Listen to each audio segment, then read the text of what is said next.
Përshëndetje të nderuar miq, do të shkojmë në Kosovë, në Prishtinë, do të flasim me zotin Afrim Kasollin, ish deputet i Kuvendit të Kosovës, njohës mjaft i mirë çështjeve të politikës së brendshme, por dhe të gjeopolitikës. Do të flasim për situatën në Kosovë, në rajon dhe për më gjëra. Zoti Kasolli, përshëndetje dhe faleminderit. Kënaqësi të bashkëbisedoj me ju, zoti Gilbert. Faleminderit. Zoti Kasolli, pak më parë mediat në Beograd shkruan që një super bomb ka shpërthyer në rajon me vizitën e djalit do të takoj dhe presidentin Vučić. Për çfarë mendoni që ka ardhur djali Trumpit, mbështetje politike apo për biznes? Jo, këto kanë qenë edhe më herët kanë qarkulluar për interesat e djalit të presidentit amerikan, kryesisht në çështjet ekonomike, ato jo vetëm në Serbi, por ka pasur spekulime, ka pasur dhëna ose si dua ta quajmë që ai ka interesa edhe në Shqipëri, po ashtu sikur në Serbi sa i përket investimeve ekonomike. Mirë, po mediat në Serbi këtë vizitë tentojnë që ta përkthejnë si një mbështetje politike për regjimin e Aleksandr Vučićit, veçanërisht pas 2 goditjeve të fundit politike që ka marrë regjimi në fjalë. Në aspektin ndërkombëtar, po flas për protestat e brendshme në Serbi që janë duke cenuar mas të madhe imazhin e regjimit të tij, për në aspektin ndërkombëtar, para pak dite, sekretari amerikan i shtetit Marco Rubio në një deklarim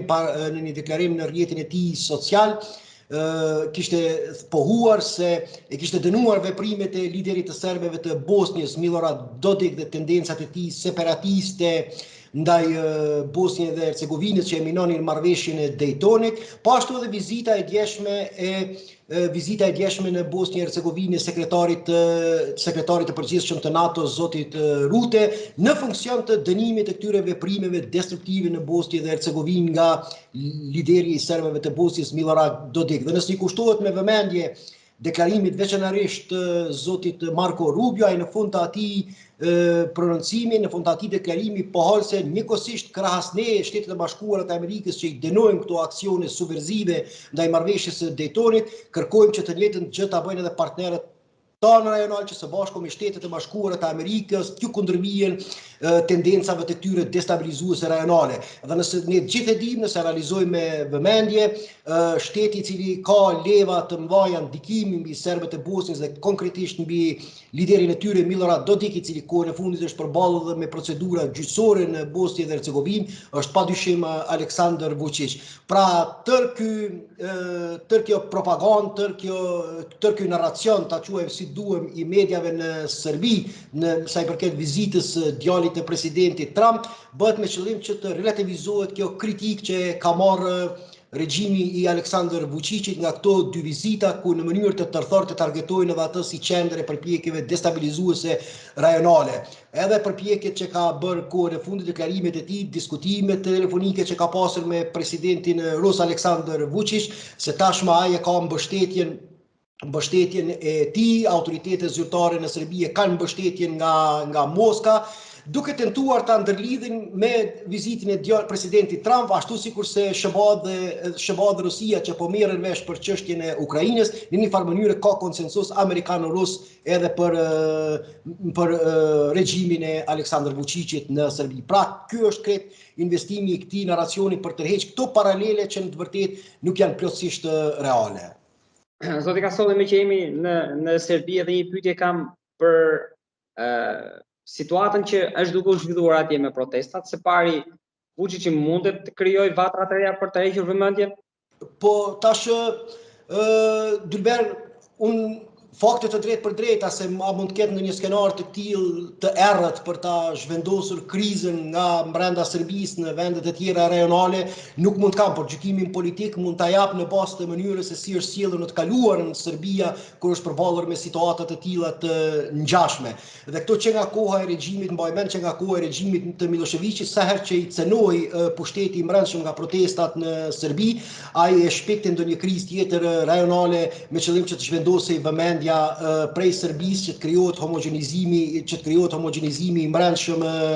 serb rreth një kauze nacionale, rreth një rreziku që po i kërcënohet Serbisë nga aktorët e jashtëm, nga shërbime konspirative kundër këtij shteti etj. Pra nuk përjashtohet mundësia, duke marrë parasysh sjellje identike që janë manifestuar në të kaluarën, që Serbia të tundohet përsëri nga këta skenar destabilizues rajonal në mënyrë që të tejkalohen sfidat që po i kalon brenda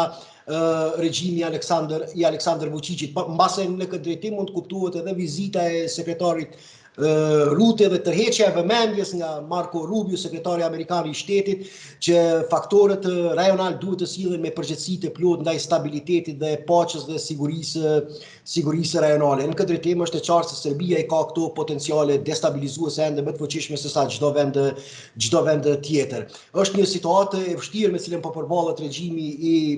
i Vučićit për shkak të këtë qeverisjes së brendshme dhe pas dorëheqjes së kryeministrit, pas sakrifikimit të ish kryeministrit Vučetić, ku po i shpenzohen kartat për mbijetesë politike, nuk përjashtohen as skenar të tillë, sepse edhe shkarkimi dhe dorëheqja e tij u bë vetëm me qëllim që të qetësohen gjakrat të cilat janë nxehur në Serbi, por me duke qenë se as ky opsion nuk i dha rezultatet e pritura e kalkuluara.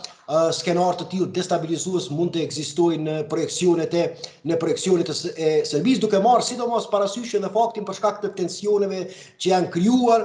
kohën e fundit ndërmjet Shteteve të Bashkuara të Amerikës dhe Bashkimit Evropian për çështjet e investimeve ushtarake, të luftës në Ukrainë, dhe ne gjithë e dimë deklarimet e zyrtarëve të SHBA-s se Evropa nuk mund të jetë interes primar i sigurisë amerikane, mund t'i tundojnë lider të këtill të përfshin aventura të tilla, sepse ne gjithë e dimë edhe lufta në Bosnjë, edhe ajo në Kosovë, pavarësisht deklarimeve evropiane, është koha e saj për t'i ndalur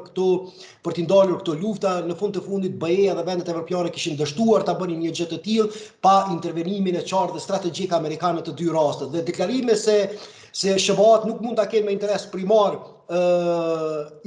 sigurinë evropiane, mund t'i nxisin lider të këtill që ta lexojnë këtë situatë politike si të favorshme për të realizuar skenaret të cilët i kanë në mendje që sa kohë, por që kanë kalkuluar se nuk është koha për t'i bërë ato. Edhe vetë presidenti Vučić disa herë ka deklaruar që ne duhet të sillemi ngjashëm sikur Azerbajxhanit, presim kohë të gjatë deri kur të krijohen rrethanat e favorshme ndërkombëtare për të realizuar interesat e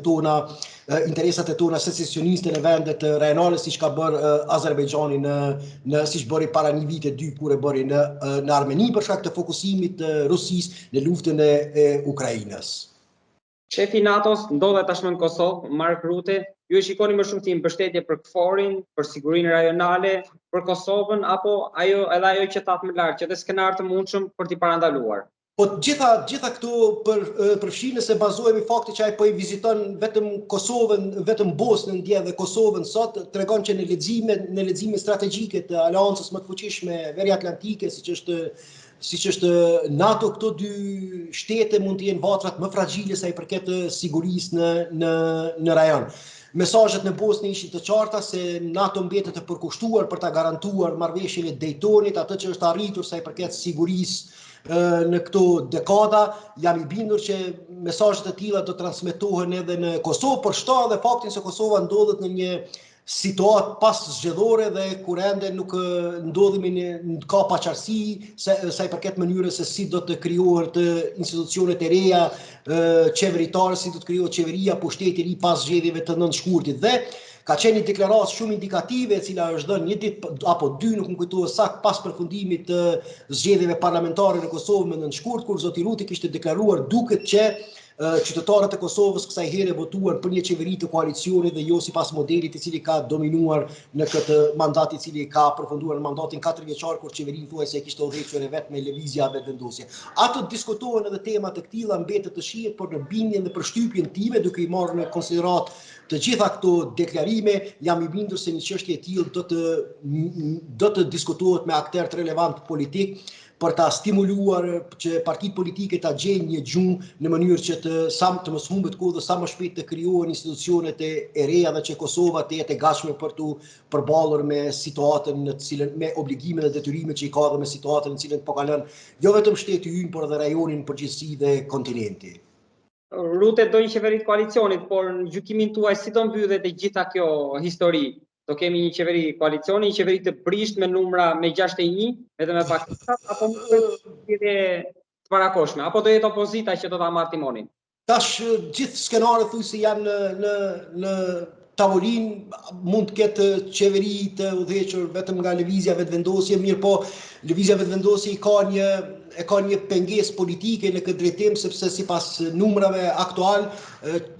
ajo i ka 48 deputet plus 10 nga partitë minoritare jo serbe dhe që nuk mund ta marrë qelsin magjik për gjatë një numrave. Pa e ka edhe një të,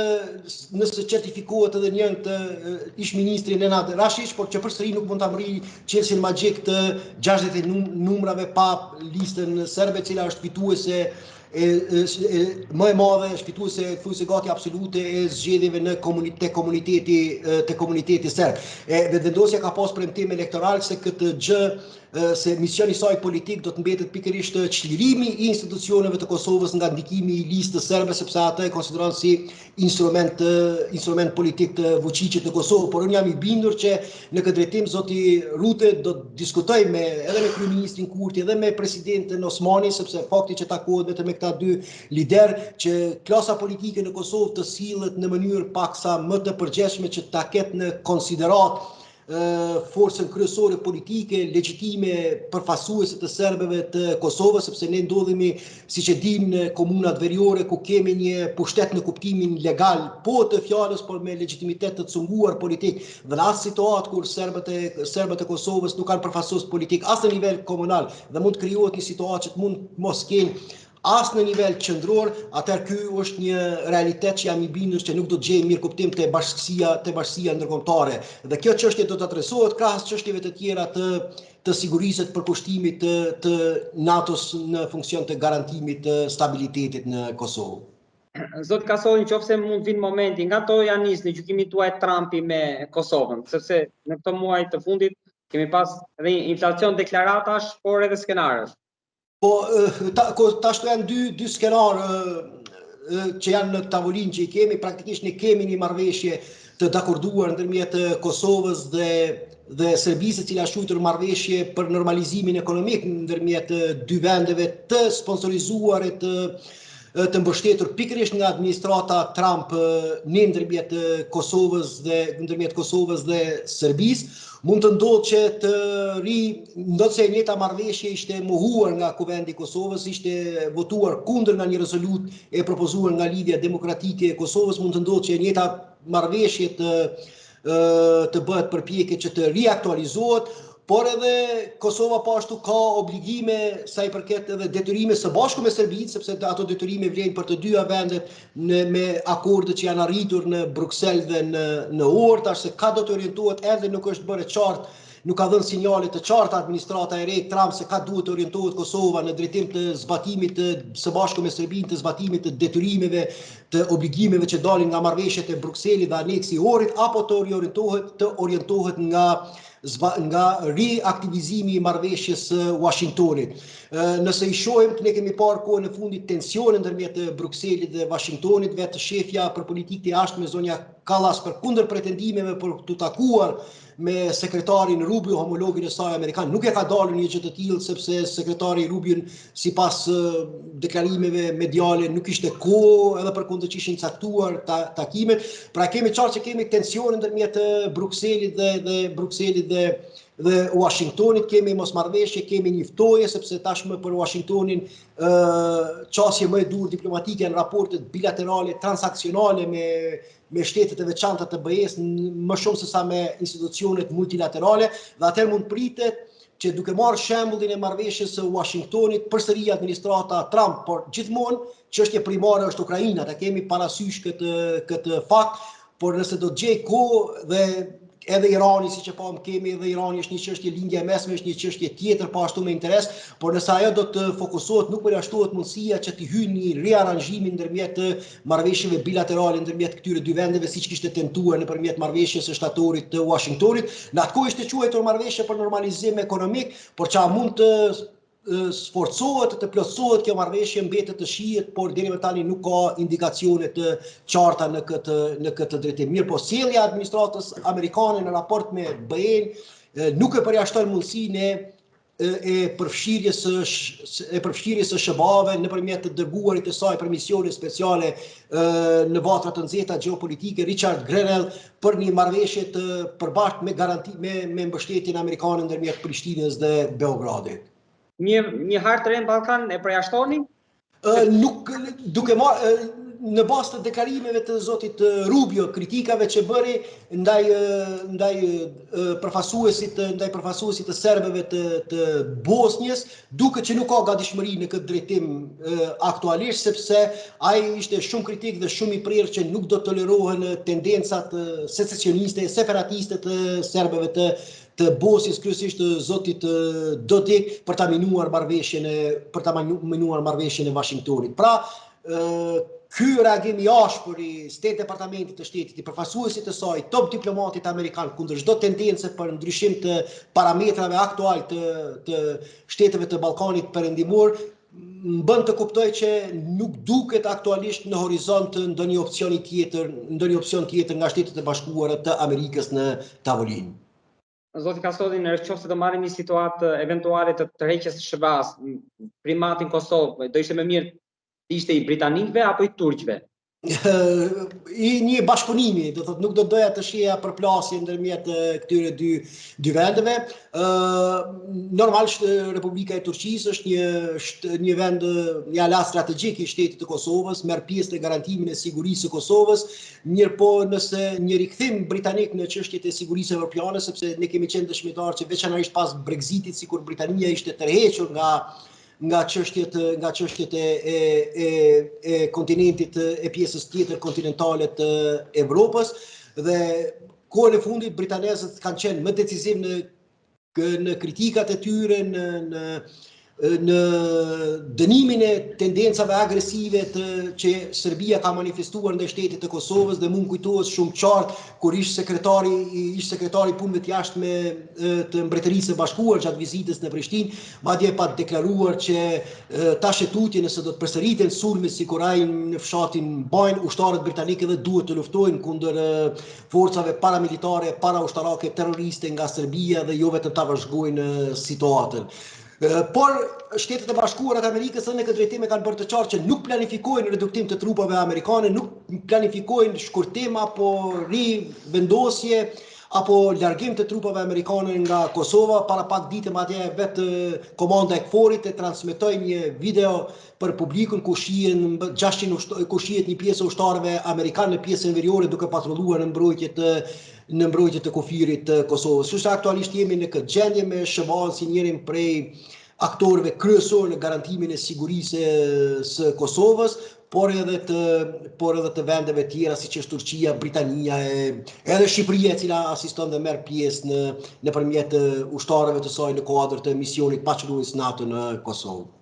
Zoti Kasodi, dhe i pyetje të fundit kam, në këtë kohë lufte ku të gjithë po flasin me të gjithë me një intensitet mjaft të lartë mes kryeministit Rama dhe Kurtit, në gjykimin tuaj, sa herë mund të jetë folur në muajt e fundit për çështjet e sigurisë? Unë mund të flas vetëm kështu se nuk i preferoj shumë interpretimet okulte, sa i kemi parë deklarimet publike, sa i kemi parë angazhimet e tyre publike, thuaj se ky komunikim kur është më i domosdoshëm se kur ka munguar, që është fatkeqësi për situatën në cilën se si po i tjetërsojnë bashkëpunimin institucional politik liderët e dy vendeve, se nuk po flas që se bashkëpunimi nuk është i cënuar në aspektin e infrastrukturës shtetërore e të institucioneve tjera, por dy liderët politik thuajse i kanë të tjetërsuara raportet dhe kanë një lloj ekskomunikimi të pashpjegueshëm e të parsyeshëm në situatën në cilën po kalon rajoni, Evropa dhe bota, dhe nuk e kanë qartë se si duhet të orientohen e çka duhet të bëjnë me këtë moment të jetë fragjil politik që po kalojmë së bashku. Kështu që është e pashpjegueshme dhe pa justifikueshme kjo ftosësi e dy kryeministrave të vendeve tona. Zoti Kasodi, të falenderoj shumë për gjithë analizën. Jam mirënjohës. Ishte kënaqësi.